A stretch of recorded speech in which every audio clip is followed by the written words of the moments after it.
Hyderabad express టీవీకి స్వాగతం. ముందుగా హెడ్లైన్స్. భారత్ను కాంగ్రెస్ ఎన్నడూ బలోపేతం చేయదు. ప్రధాని మోదీ ధ్వజం.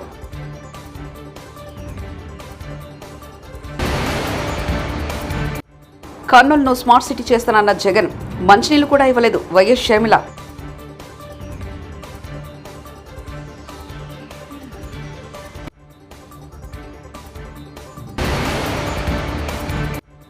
ఏపీ అభివృద్ధి పథంలో ముందుకెళ్లాలన్నదే నా పెద్ద కోరిక. చిరంజీవి.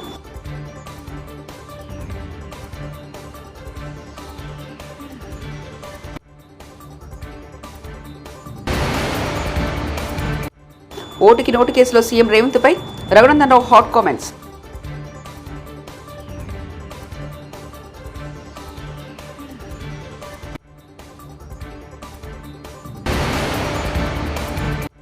మంగళగిరిలో శ్రీమతి నారా బ్రాహ్మణి ఎన్నికల ప్రచారం.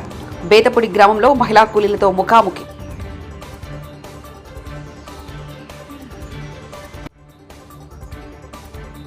యూపీలో అధికారంలో ఉన్నన్ని వాళ్లు దేశం దివాలా తీసిందని, ఆ పార్టీ భారత్ను ఎన్నడూ బలోపేతం చేయలేదని ప్రధాని మోదీ ధ్వజమెత్తారు.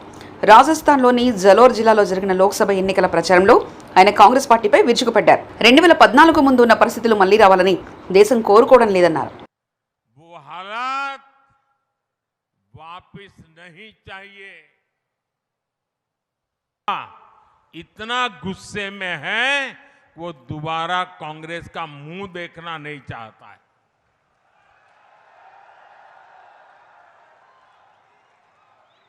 जिस पार्टी ने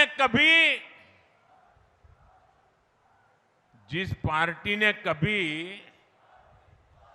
400 सीट जीती थी, देखिए इनकी हालत. जिस पार्टी ने कभी 400 सांसद जीते थे उनके,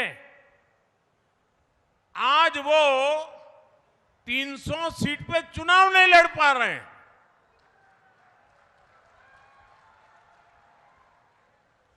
आज कांग्रेस की हालत ये है, उनको उम्मीदवार नहीं मिल रहे हैं. इन्होंने अवसरवादी इंडी अलायंस बना लिया है. उसकी पतंग उड़ने से पहले ही कट गई है.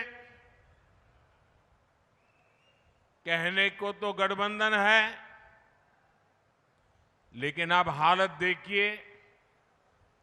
कई राज्य हैं जहां एक गठबंधन वाले ही आपस में लड़ रहे हैं. సుప్రీంకోర్టులో యోగా గురువు రామ్దేవ్ బాబాకు చుక్కరేదైంది. రామ్దేవ్ బాబాకు చెందిన పతంజలి యోగ్ పిక్ ట్రస్ట్ 4.5 కోట్లు చెల్లించాల్సిందేనని సర్వోన్నత న్యాయస్థానం స్పష్టం చేసింది. Justice Abhay S Oka, justice Ujjal Bhuyan నేతృత్వంలో ధర్మాసనం Allahabad customs excise service tax appellate tribunal ఇచ్చిన ఉత్తర్వులను సమర్థించింది. తెలుగు రాష్ట్రాల్లో ఓటుకు నోటు కేసు సంచలనం సృష్టించిన సంగతి తెలిసిందే. అయితే ఈ కేసుపై మరోసారి బీజేపీ మెదక్ ఎంపీ రఘునందన్ రావు కీలక వ్యాఖ్యలు చేశారు. ఆయన చేసిన వ్యాఖ్యలు మరోసారి రాజకీయంగా హాట్ టాపిక్గా మారాయి. ఈ కేసులో సీఎం రేవంత్ రెడ్డికి సంబంధం ఉందని, ఈ కేసులో ఆయనకు శిక్ష పడడం ఖాయమని అన్నారు. 2015లో ఓటుకి నోటు కేసు బయటకు వచ్చిందని, మరి ఇప్పటి నుంచి ఇప్పటి వరకు రేవంత్ రెడ్డిని కాపాడింది ఎవరని ప్రశ్నించారు. రేవంత్ ఈ కేసులో దేవుడు కూడా కాపాడలేరని అన్నారు. న్యాయ రాజధాని పేరుతో కర్నూలు ప్రజలను జగన్ వంచారని ఏపీ పీసీసీ అధ్యక్షులు షర్మిల ఆగ్రహం వ్యక్తం చేశారు. కాంగ్రెస్ పార్టీ న్యాయయాత్ర పర్యటనలో భాగంగా షర్మిల కర్నూలులో పర్యటించారు. కర్నూలును స్మార్ట్ సిటీ చేస్తామని చెప్పిన జగన్ కనీసం మంచినీళ్లు కూడా ఇవ్వలేదని విమర్శించారు. 5 ఏళ్ల పాలనలో ఒక్క ప్రాజెక్టు కూడా పూర్తి చేయలేదని, గడ్రేవులో పూర్తయి ఉంటే కర్నూలు వాసులకు నీళ్లు వచ్చేవన్నారు. ఏటా జాబ్ క్యాలెండర్ పేరుతో నిరుద్యోగ యువతను మోసం చేసి రోడ్న పరేశారని మండిపడ్డారు. జగన్మోహన్ రెడ్డి గారు కర్నూలు న్యాయ రాజధాని అన్నాడు కదా, అంటే మూడు రాజధానిలో ఒక రాజధాని కర్నూలు అన్నారు. ఒక్కదానికైనా పునాది వేశారా? ఒక్క ఇటుకైనా పెట్టారా? మరి ఎందుకన్నట్టు వీళ్ళ మాట నిలబెట్టుకునేది? స్మార్ట్ సిటీని చేస్తానన్నాడు కదా జగన్మోహన్ రెడ్డి గారు. కనీసం డ్రైనేజ్ అయినా చక్కగా పనిచేస్తుందా? కనీసం మంచినీళ్ళైనా చక్కగా ఇస్తున్నారా? మరి ఎందుకు వేయాలన్నా వీళ్ళకు ఓట్లు? గుండ్రేవుల ప్రాజెక్టు రాజశేఖర రెడ్డి గారు చేయాలనుకున్నారు. గుండ్రేవుల ప్రాజెక్టు రాజశేఖర రెడ్డి గారు చేసేసి ఉంటే, ఆ ప్రాజెక్టు పూర్తయిపోయి ఉంటే 2 లక్షల ఎకరాలకు సాగునీరు కాకుండా కర్నూలు వాసులకు 6 లక్షల మందికి మంచినీళ్ళు వచ్చే ప్రాజెక్టు గుండ్రేవుల ప్రాజెక్టు. చేశారా? రాజశేఖర్ రెడ్డి గారు అంటే సొంత తండ్రి చేయాలనుకున్న ప్రాజెక్టు కదా, మరి కొడుకు అయ్యింది జగన్మోహన్ రెడ్డి గారు చేసుండాలి కదా. ఏం చెప్పాడు జగన్మోహన్ రెడ్డి గారు? నాన్న వదిలి వెళ్ళిపోయిన అన్ని ప్రాజెక్టులను 6 నెలల్లో పూర్తి చేస్తానన్నాడు ఏ జగన్మోహన్ రెడ్డి గారు. మరి 5 సంవత్సరాలు అయింది కదన్నా, పూర్తయిందా? గండ్రేవులా పూర్తయిందా? హంద్రినివా పూర్తయిందా? ఒక్క ప్రాజెక్ట్ అయినా పూర్తయిందా? రాజశేఖర రెడ్డి గారు ఎన్ని ప్రాజెక్టులు వదిలి వెళ్ళిపోయారో అన్ని అలాగే మిగిలిపోయాయి కదా. మరి వీళ్ళ రాజశేఖర రెడ్డి గారి ఆశయాలను నిలబెట్టేది? ప్రతి సంవత్సరము జనవరి సంక్రాంతి ఎట్లా వస్తుందో జాబ్ క్యాలెండర్ కూడా అలా వస్తుందన్నాడు కదా జగన్మోహన్ రెడ్డి గారు.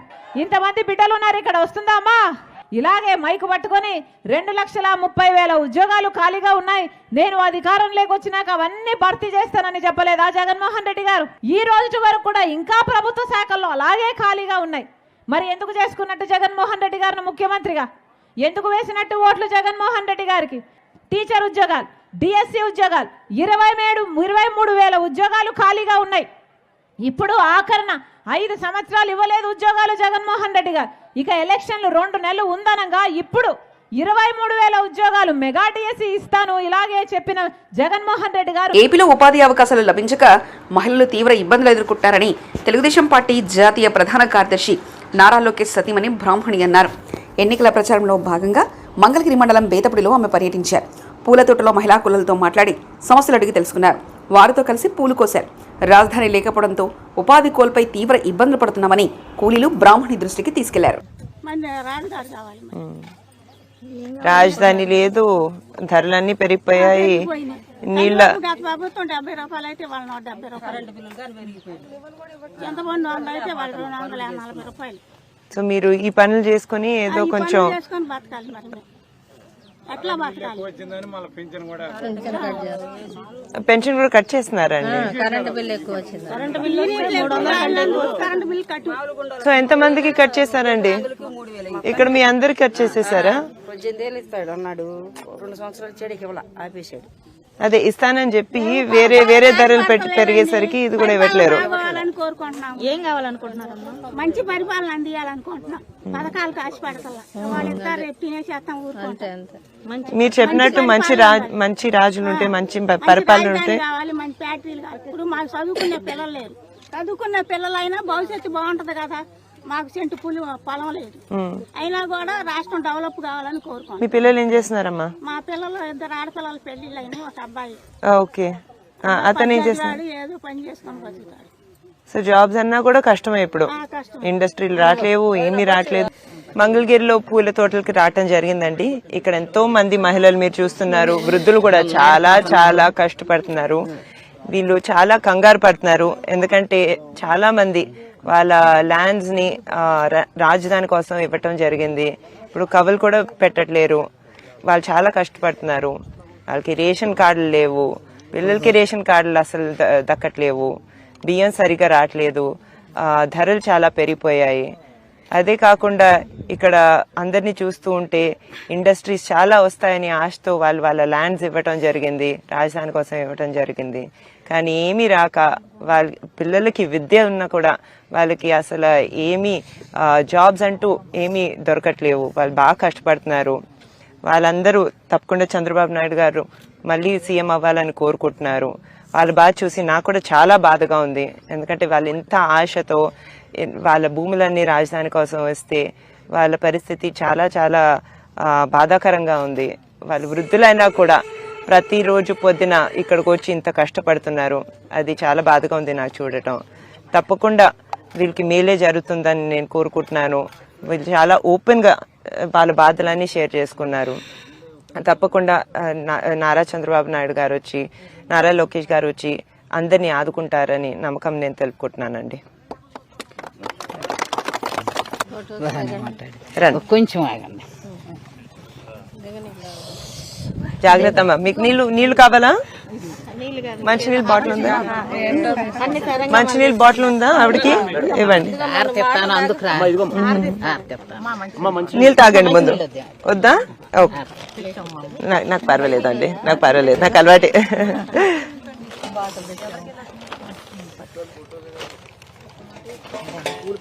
ఏపీలో ఎన్నికల వేళ కీలక పరిణామం చోటు చేసుకుంది.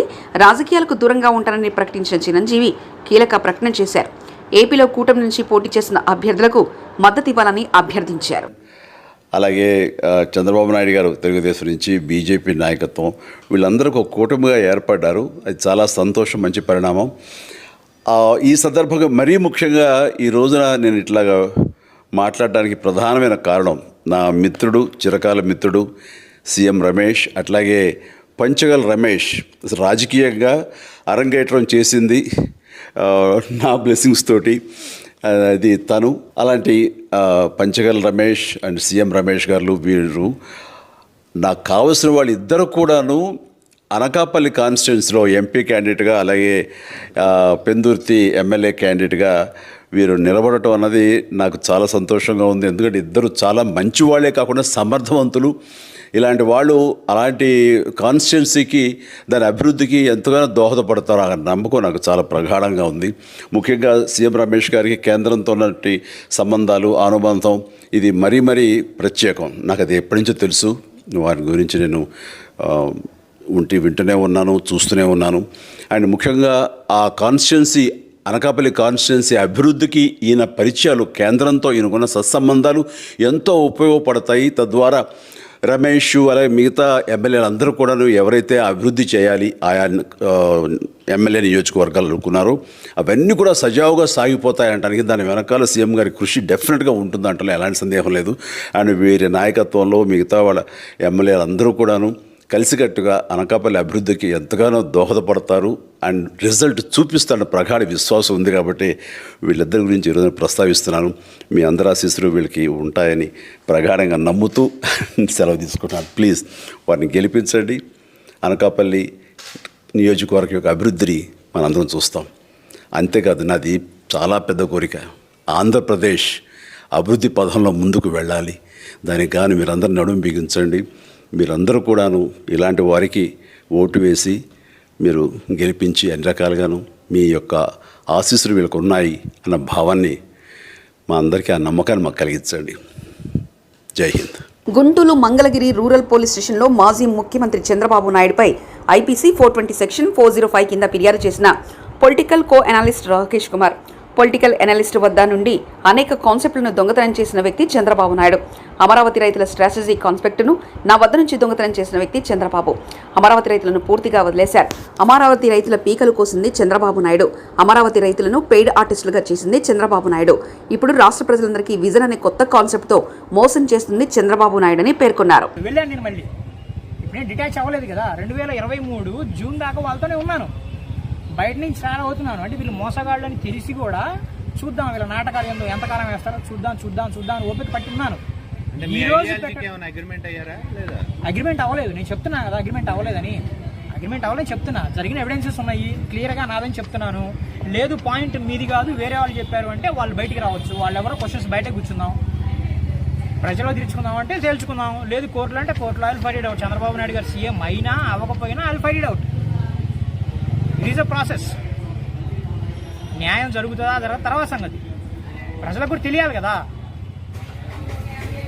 ఇప్పుడు చంద్రబాబు నాయుడు పిఏ రాజగోపాల్కి కమిషన్ వద్దు, అశోక్ బాబుకి ల్యాప్టాప్ వద్దు. అర్థమైందా ఏ పరిస్థితుల్లో ఉన్నారో మీరు?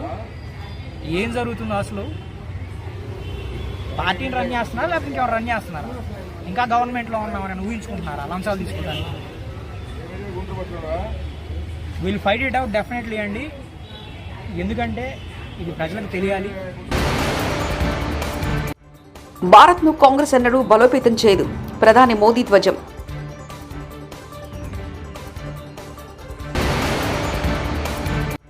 కర్నూలును స్మార్ట్ సిటీ చేస్తానన్న జగన్ మంచినీళ్లు కూడా ఇవ్వలేదు వైఎస్ షర్మిల.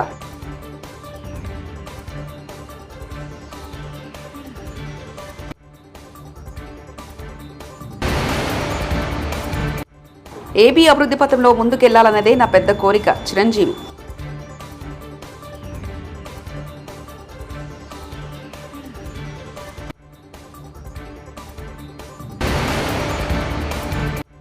ఓటుకి నోటు కేసులో CM రేవంత్పై Raghunandan Rao hot comments.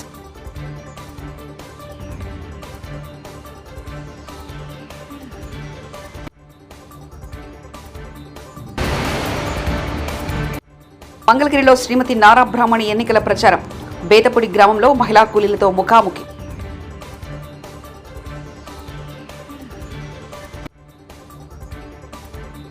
ఇవి బులెటిన్ విశేషాలు.